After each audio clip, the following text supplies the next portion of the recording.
22 मार्च को जब एक दिन का जनता कर्फ्यू लगाया गया था, तब शायद किसी ने भी नहीं सोचा होगा कि 25 मार्च से पूरे देश में संपूर्ण लॉकडाउन लागू कर दिया जाएगा। वजह था पूरे विश्व में बढ़ता कोरोना और कोविड-19 का कहर। देश के प्रधानमंत्री ने नागरिकों के जीवन की सुरक्षा के लिए संपूर्ण लॉकडाउन की घोषणा कर दी। जनता कर्फ्यू को हर भारतवासी ने सफल बनाया। देश आज एक महत्वपूर्ण निर्णय करने जा रहा है। आज रात 12 बजे से पूरे देश में, ध्यान से सुनिए, पूरे देश में आज रात 12 बजे से संपूर्ण देश में संपूर्ण लॉकडाउन होने जा रहा है। ये एक ऐसा निर्णय था जिसने एक चलते फिरते देश को अचानक थाम लिया।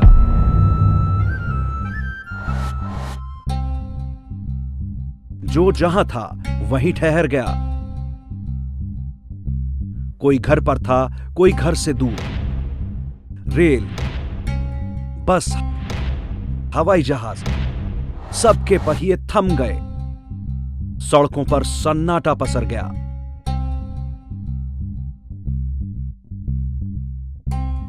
तमाम उद्योग, काम धंधे, सरकारी, गैर सरकारी दफ्तर सब बंद हो गए।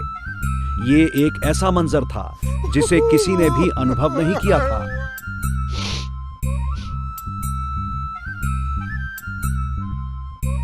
इस बंद ने असंख्य लोगों को रोजमर्रा की आवश्यक वस्तुओं की आपूर्ति से भी वंचित कर दिया।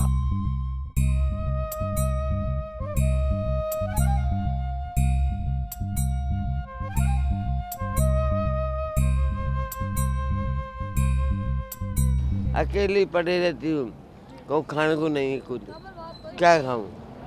पानी पी लेती हूँ, फिर सांस ले लेती हूँ। खाने को फिर जब वहाँ कुछ है ही नहीं, दुकानें बंद है कि सब कुछ बंद है, बाहर भी नहीं निकलने दे रहे वहाँ के लोग। कैसे जिएंगे? कोई कोरोना से मरेगा, हम तो भूख से मर जाएंगे मैडम। ऐसे संकट के समय में जब लोग अपने घरों में अनजाने वायरस के डर से बंद हो गए थे, राष्ट्रीय स्वयंसेवक संघ और सेवा भारती से जुड़े कार्यकर्ताओं ने कमर कस ली, हर उस व्यक्ति के पास सहायता पहुंचाने की जिसे उसकी आवश्यकता थी। महामारी नहीं है, उसने कहर मचाया है, लेकिन उससे डर जाने की आवश्यकता नहीं है। डरने से काम नहीं होता, डरने से संकट का बल ज्यादा बढ़ता है। अपना संतुलन कायम रख के, मन में भय का लवलेश न रखते हुए, ठंडे दिमाग से कौन से उपाय करने हैं, कैसे करने पड़ेंगे, क्या क्या करना पड़ेगा, इसकी योजना बनाकर हम काम करते हैं तो वो काम यशस्वी होता है। आत्मविश्वास युक्त ऐसा अपना सुनियोजित प्रयास करना है, भय से रहित होकर। ये संकट किसी क्षेत्र विशेष का नहीं था, किसी धर्म, मजहब, पंथ विशेष का नहीं था, इसका किसी जाति विशेष से भी संबंध नहीं था। ये एक ऐसी आपदा थी जो बिना किसी चेतावनी के आई थी। इसीलिए कार्यकर्ताओं के लिए संसाधन जुटाना जहां समस्या थी, वहीं उनका वितरण करना भी चुनौती थी। लेकिन कहते हैं ना, जहां चाह वहां राह। सेवा भारती दिल्ली में 75 किचन के माध्यम से 1 लाख से अधिक लोगों को भोजन करा रही है, दोनों समय का। कोई तकलीफ नहीं है, बराबर खाना मिल रहा है और 3 टाइम मिलता है। नागपुर महानगर में 12 भाग है, 12 भाग में 38 नगर है। हर 38 नगर में एक केंद्र बनाया गया है, जहाँ पे अपने कार्यकर्ताओं के माध्यम से, समाज के माध्यम से वहाँ चावल, दाल ऐसे इकट्ठा करके पैकेट्स बनाए जा रहे हैं। तो ऐसे पैकेट्स बनाकर हम उनके यहाँ पर पहुंचाने का प्रयास कर रहे हैं। लोग घर में बैठे हैं भूखे, संघ वाले बहुत ज़्यादा सेवा कर रहे हैं। 3 दिन से खाना सुबह शाम मिल रहा है यहाँ।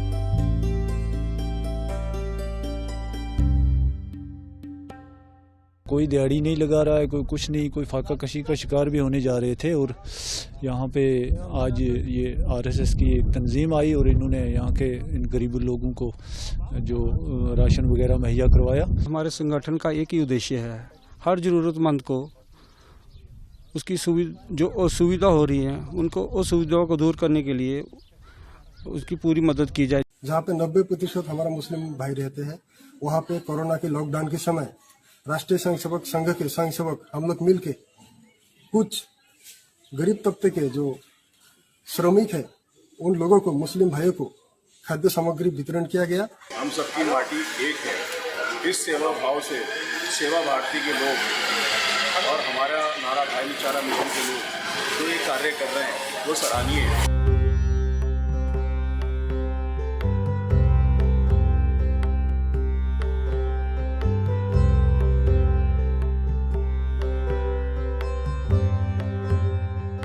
सेवा कार्य की शुरुआत हो गई।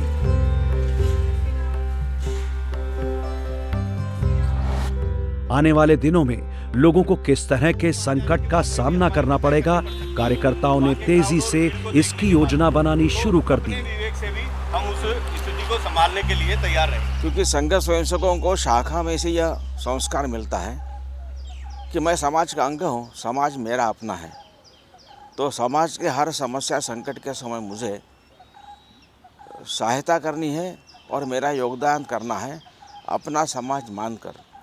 इसको संघ में वयं राष्ट्रांग भूता का संस्कार हम कहते हैं और इसलिए स्वयंसेवक जगह जगह पर सक्रिय होता ही है। उसी तरह इस कोरोना के महामारी में भी संपूर्ण देश में उन्होंने अनेक प्रकार के सेवा काम किए।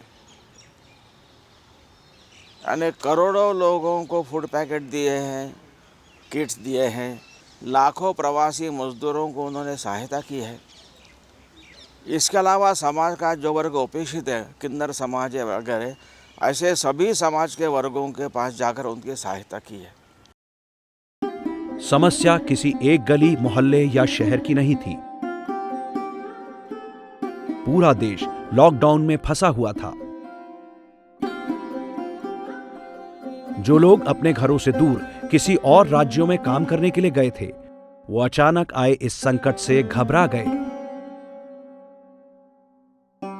कल क्या होगा, इस डर से वो अपने घरों को लौटने को विवश हो गए।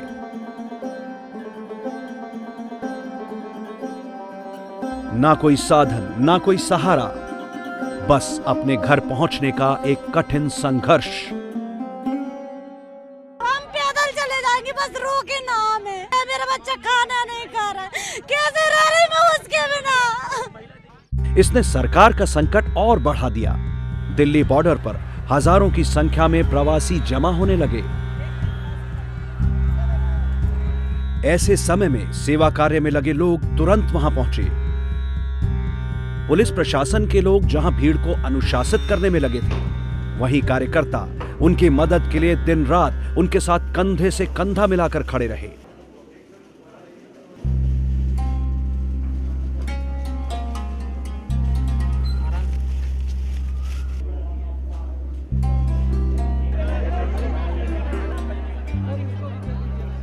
आनंद विहार में जब ध्यान में आया, तब संघ के स्वयंसेवकों से प्रशासन ने कहा तो तुरंत सबके लिए वहाँ पर भोजन की व्यवस्था की गई, कुछ मेडिकल व्यवस्था भी की गई। उत्तर प्रदेश सरकार से बात करके 5000 बसेस की व्यवस्था करते हुए उनको अपने अपने स्थान पर पहुंचाने की व्यवस्था हुई।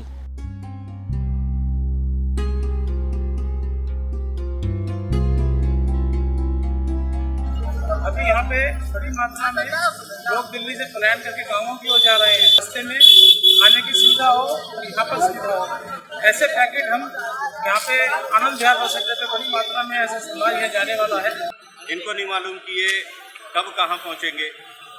इनके पास में जेब में पैसे नहीं हैं, भोजन करने के लिए किसी भी प्रकार का खाद्यान्न इनके पास में नहीं है। ऐसे लोगों को भोजन कराने के लिए राष्ट्रीय सेवा भारती, राष्ट्रीय स्वयंसेवक संघ के कार्यकर्ता इन क्षेत्रों में आके भोजन वितरण कर रहे हैं। वहां मौजूद लोगों के लिए पानी खाने की व्यवस्था, बच्चों के लिए दूध, साथ ही मोबाइल मेडिकल सुविधा भी उपलब्ध करा रहे थे।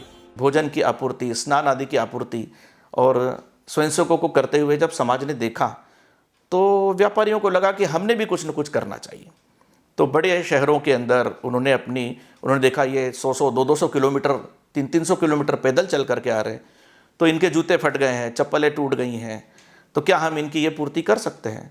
तो समाज का ये जो एक श्रेष्ठ स्वरूप है, ये वहाँ पर देखने को मिला कि बिना मांगे व्यापारियों ने अपनी दुकानों से इनकी ऐसी आवश्यकताएं अन्य प्रकार की जो शायद हम सोच भी नहीं सकते थे, लेकिन समाज ने उसके बारे में विचार किया और स्वयंसेवकों के माध्यम से उनके स्टॉल्स के ऊपर ये सब प्रवासी मजदूरों के लिए भी और जूते चप्पल आदि की भी व्यवस्था सम्मानजनक रीति से की गई। कार्यकर्ताओं की मदद से प्रशासन ने वहां मौजूद लोगों को सुरक्षित उनके घरों तक पहुंचाने की व्यवस्था की। लाइन में माताएं, बहनें और छोटे छोटे बच्चे हैं, उनका ध्यान रखें। अंतर बना के चलें, अंतर बना के चलें। और एक बड़ा संकट टल गया।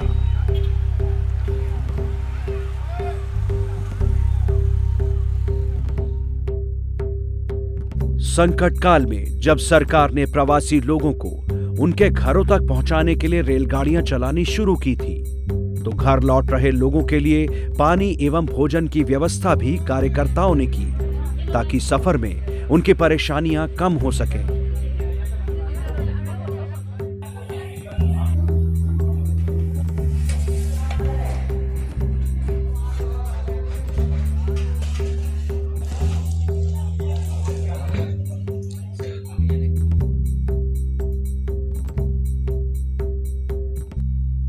सरकार ने बहुत सारी श्रमिक स्पेशल ट्रेनें चलाई हुई हैं। जो मुरादाबाद से ट्रेनें गुजर रही हैं उसमें कुछ सरकार अपने माध्यम से प्रयास कर रही है और कुछ हम लोगों ने यहाँ पर भोजन देने की योजना बनाई है संघ के माध्यम से। सेवा भारती हमारा प्रकल्प है। इसमें आज हम लगभग 10,000 लोगों को ये भोजन और एक पानी की मिनरल वाटर की बोतल दे रहे हैं।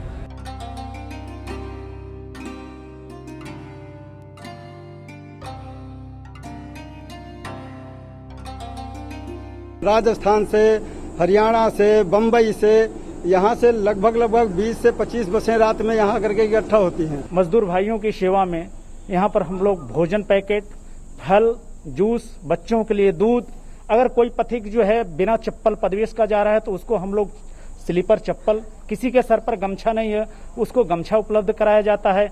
हमारे पास 24 घंटे यहाँ पर एम्बुलेंस सेवा उपलब्ध है। अगर किसी यात्री को किसी प्रकार की सुविधा होती है तो उसको गंतव्य स्थान तक उचित सुविधा दे करके उसके इलाज की व्यवस्था की जा रही है। सेवा का दायरा निरंतर बढ़ रहा था।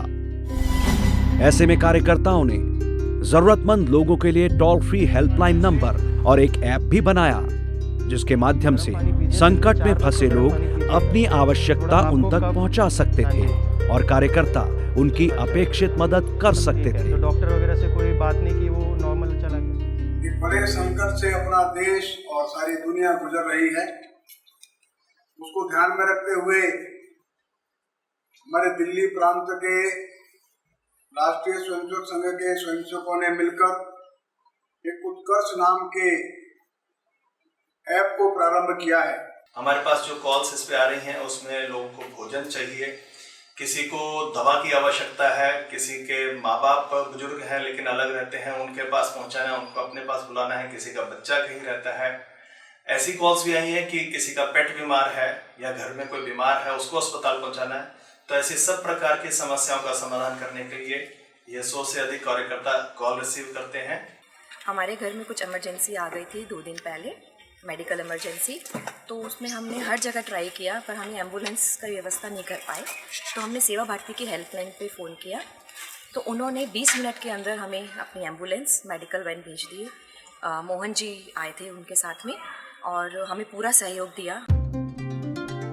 सेवा का ये सिलसिला पूरे देश में चल रहा था। उत्तर पूर्व के जो लोग दूसरे राज्यों में फंसे हुए थे उन्हें भी उनके घरों तक पहुंचाने के लिए कार्यकर्ता निरंतर लगे रहे। My special thanks to Seva Bharati RSS for providing food and water at NJP station to all the travelers. देश के दूसरे हिस्सों में फंसे उत्तर पूर्व के लोगों की मदद तो की ही गई, लेकिन अगर कोई घर के लिए निकल गया था तो उसको भी सुरक्षित उसके घर तक पहुंचाने में मदद की गई। Thanks to ABVP Pune Maharashtra for helping us regarding foods and once again thank you so much. कई इलाके ऐसे थे जहां सामान्य परिस्थितियों में शायद कोई जाता ना हो। दिल्ली का जीबी रोड, जहां देह व्यापार से जुड़ी महिलाएं इस संकट का सामना कर रही थीं, वहां भी सेवा भारती के कार्यकर्ता मदद के लिए पहुंचे।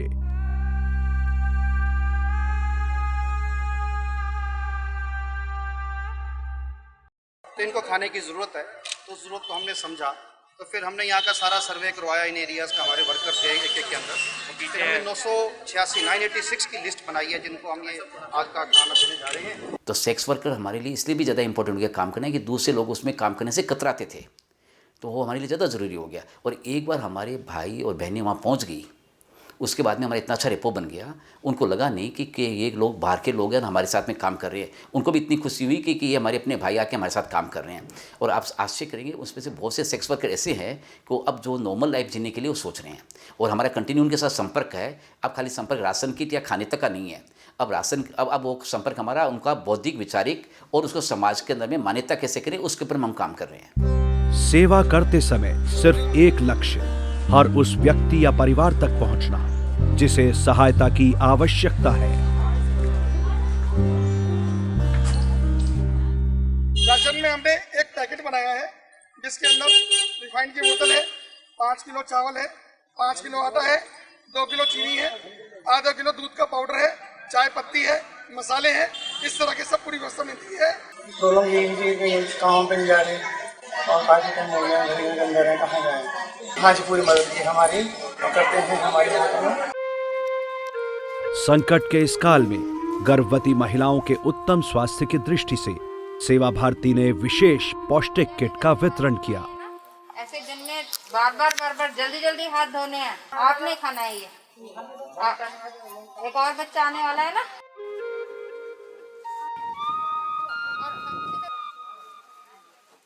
गर्भवती महिलाओं को पौष्टिक आहार मिलना चाहिए, वो पूरी हमने एक किट तैयार करी। इस किट के अंदर ये दूध का पाउडर है, ये च्यवनप्राश है, ये ड्राई फ्रूट है, ये देसी घी है, जूस वगैरह भी है।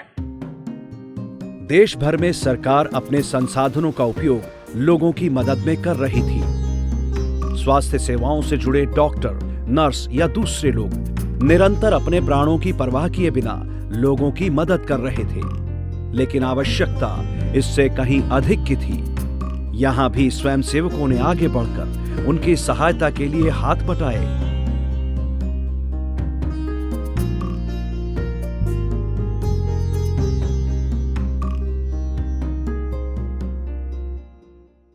पिछले 20 दिन से आरएसएस द्वारा मुंबई की बस्तियों में कोरोना स्क्रीनिंग कैंप चालू है। इसमें मैं पहले दिन से सहभागी हूँ। धारावी में हमारे तकरीबन 50 टीम्स अलग अलग जगह पे काम कर रही है। उनका टोटल मिला के अप्रॉक्सीमेटली मोर देन 10,000 लोगों का स्क्रीनिंग आज हो सकता है।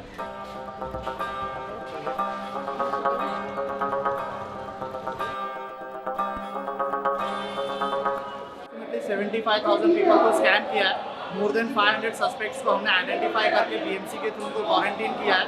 संघ ने और बीएमसी ने मिलकर जो ये अभियान चलाया, इसमें काम करके बहुत मजा आया।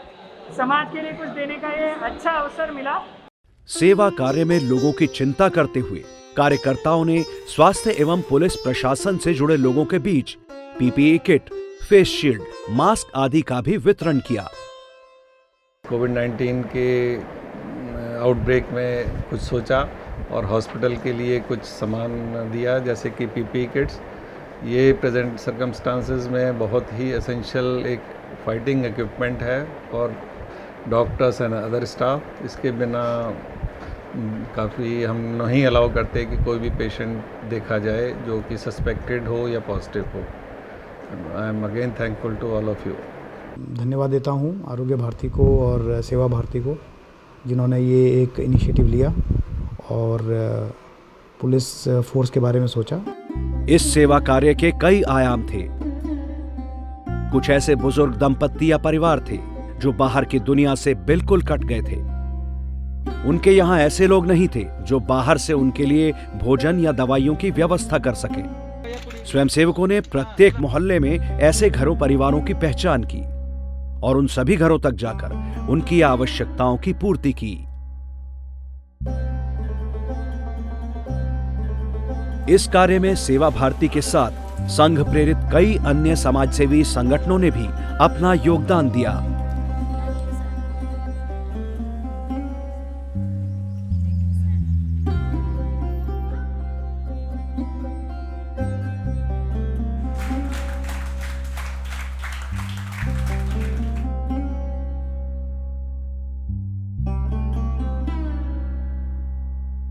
सेवा भारती से ही मुझे प्रेरणा मिली है और सेवा भारती बहुत अच्छा काम कर रही है।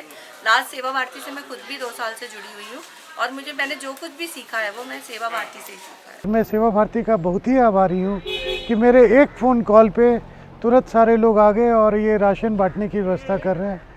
मैं ये अफ़गानिस्तानी रिफ्यूजी की तरफ से और अपनी तरफ से बहुत बहुत धन्यवाद देता हूँ सेवा भारती को, जो एक बहुत ही अच्छा मानवीय काम कर रहे हैं।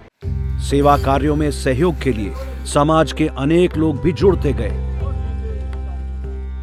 जम्मू की एक मुस्लिम महिला ने अपने हज के लिए जोड़ी सारी जमा राशि सेवा कार्यों में अर्पित कर दी।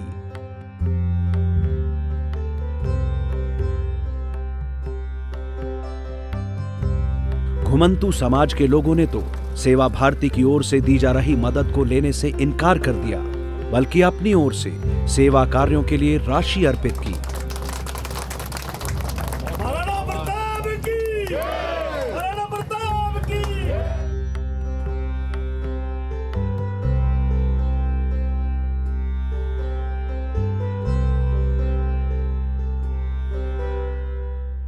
सेवा भारती को एज एन एनजीओ फॉलो कर रहा था, तो मैंने सोचा to be able to contribute and to get a means of being able to do that, मैंने सेवा भारती को कांटेक्ट करा और अब मैं उनके साथ और उनकी टीम के साथ यहाँ पर मैंने डिस्ट्रीब्यूशन करी है। कोरोना की जिस समय महामारी चल रही है, इसमें साधन संपन्न लोग तो लगे हुए हैं, लेकिन अभी एक सब्जी वाला टकरा गया। उसने कहा कि मैं आपका कुछ सहयोग करना चाहता हूँ। हमने पूछा क्या सहयोग करोगे, आप करिए, कुछ सहयोग करना चाहते हैं। तो उसने अपनी रेडी की सारी सब्जी और हमारी गाड़ी के अंदर डाल दी और उसने कहा कि मेरी तरफ से आज ये मेरा कंट्रीब्यूशन है। ये आपदा वैश्विक थी। दुनिया भर में कार्यकर्ताओं ने अपने अपने क्षेत्रों में सेवा कार्यों में सहयोग किया।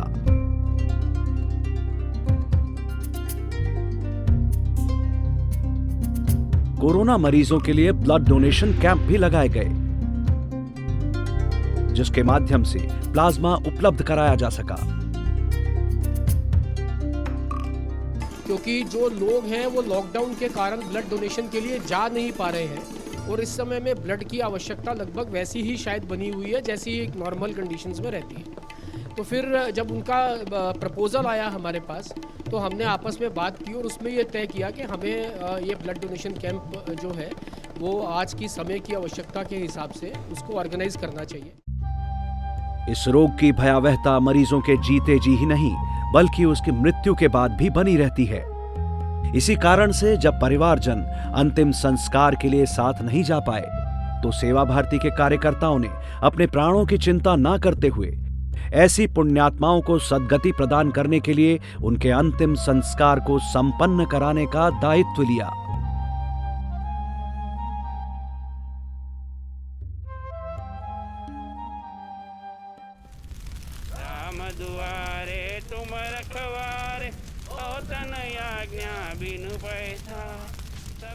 लॉकडाउन के कारण से जैसे परिवार की जहाँ निकटता आई, परंतु ध्यान में आया कि कोरोना के कारण से जहाँ जहाँ देहांत हुए, मृत्यु हुई, क्योंकि कोरोना का भय इतना अधिक था कि व्यक्ति उसके पास जाने से भी, अस्पताल में जाने से घबराना, संस्कार करने के लिए घबराना, इस प्रकार से लोगों ने दूरियां बनाई। परंतु बहुत से लोगों ने अपने कार्यकर्ताओं को संपर्क किया इस प्रकार से, और अपने कार्यकर्ताओं ने भी इस संस्कारों के अंतर्गत अग्रसर होकर ये सारा काम किया। कोरोना पीड़ितों के लिए सेवा कार्यों के बीच कार्यकर्ताओं ने सभी प्रकार के पशु पक्षियों के लिए भी चारे दाने आदि का प्रबंध किया।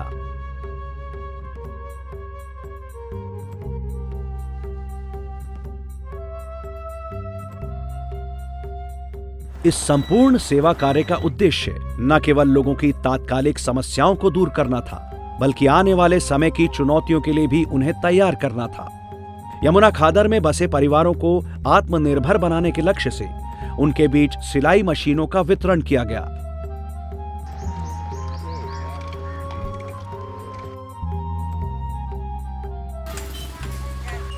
राखी बनाना सिखाया गया। पीपीई किट और मास्क बनाने की ट्रेनिंग भी दी गई। सेवा भारती की तरफ से जो स्वावलंबन का चलाते हैं, तो हम भी यही सोचते हैं कि रहे न निर्भर बने आत्मनिर्भर। तो इसीलिए हम लोगों ने इनको ये ऐसे काम देने का सोचा जिससे ये लोग अपने पैरों पे खड़े हों और अपने आत्मनिर्भर बन सके और उसके बाद ये लोकल यहीं रहकर कुछ काम कर सके।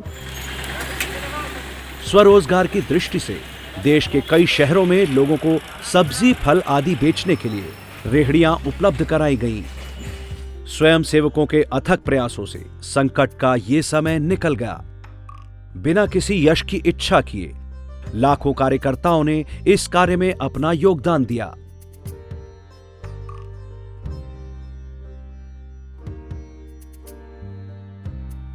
पांच जून 2020 तक भारत में राष्ट्रीय सेवा भारती द्वारा किए गए कोरोना काल के सेवा कार्यों को समग्र रूप में देखना हो तो उनके प्रयासों से 92,656 सेवा स्थानों पर 5,07,000 से अधिक कार्यकर्ताओं ने 73,81,802 परिवारों में राशन किट का वितरण किया। ऐसे ही 4,66,00,000 से ज्यादा भोजन पैकेट और 89 लाख मास्क का वितरण हुआ। 1,91,000 अस्थायी निवासों में सेवा कार्य, 19,42,000 से अधिक अन्य प्रांतीय सहायता, 60,000 से अधिक यूनिट रक्तदान, 59,91,000 से अधिक पैकेट आयुर्वेदिक काढ़ा वितरित किया गया। इसके अलावा 2,67,000 से अधिक घुमंतुजनों की सहायता की गई। प्रवासी मजदूरों हेतु प्रमुख मार्गों पर सहायता के लिए 1,778 भोजन वितरण केंद्रों पर 44 लाख से अधिक श्रमिक बंधुओं की सहायता की गई।